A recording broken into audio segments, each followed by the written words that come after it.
Now, I love these parts of this ebook because it's about food. And when I travel, one of the most important things for me is food. The food experience makes it or break it for me. And I've been very fortunate because I always find great places to have food. I think food is the best way for you to connect with people, is the best way for you to really understand a culture and connect with its roots and to understand more about how people think and how people interact, etc. For example, I remember when I went to Portugal and Italy in 2022, I was mesmerized by seeing people at lunch taking 1 hour and a half, 2 hours lunch, enjoying their time, no stress, taking the time to enjoy their meal. And that shocked me because in Canada, I usually take my lunches in half an hour and sometimes even with the computer and doing some work,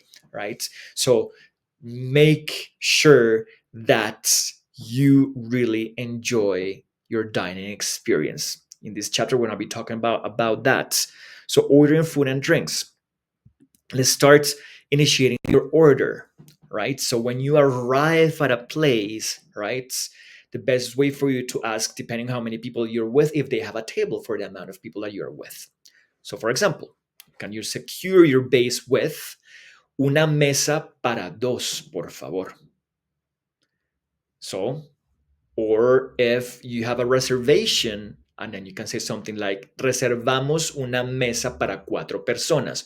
We for 4 people. Or tengo una reservación a nombre de David Mendoza para 10 personas. I have a reservation under David Mendoza for 10 people, right? And then you're going to delve into the menu to explore the options, right? Por favor, puede traerme el menú. That sounds a little bit formal. If you want to use tú, por favor, puedes traerme el menú. Please, could you bring the menu?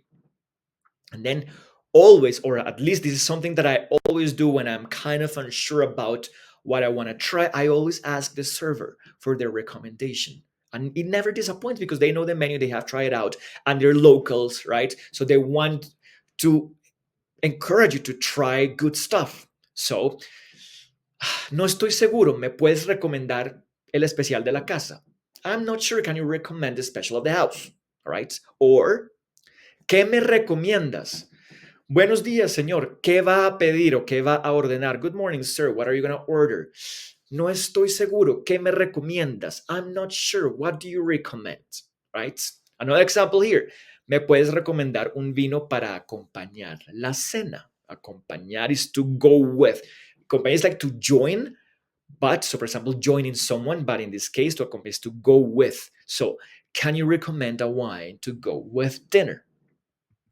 Then, right, you want to make sure that you select the perfect dish and the perfect drink. You're going to choose your fiesta of flavors, right? So you can start with an appetizer, with a starter, right? Like ceviche, for example, if you are in Peru or in Mexico, and empanadas anywhere in Latin America where you go, there's going to be a version of empanadas. In Chile and in Argentina, they're baked. In Colombia, they're deep fried.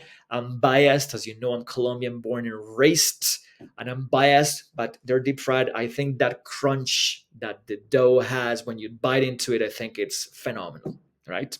So, for example, para empezar, vamos a querer el ceviche y unas empanadas. To start, we'll have the ceviche and some empanadas, right?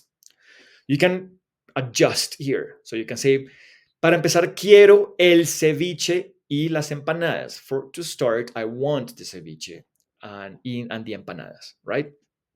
And then, of course, you want to have some drink as well. So if you're in Spain, you might want to order a sangria, right?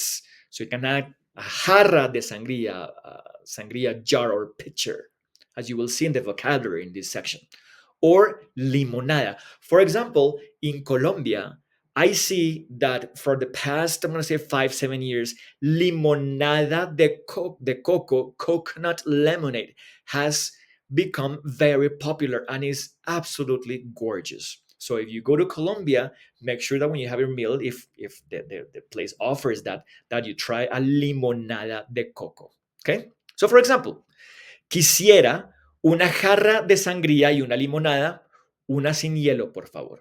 I would like a pitcher of sangría and a lemonade, one without ice, please. Sin, without ice, hielo. Quisiera, I would like. If you want to be more informal, quiero una jarra de sangría, por favor. I want a pitcher of sangría. Okay. Then again, if you want to use sin hielo to express that you don't need ice, then you can say prefiero mi refresco sin hielo. I prefer my soda without ice. Prefiero mi jugo natural sin hielo. I prefer my natural juice with no ice.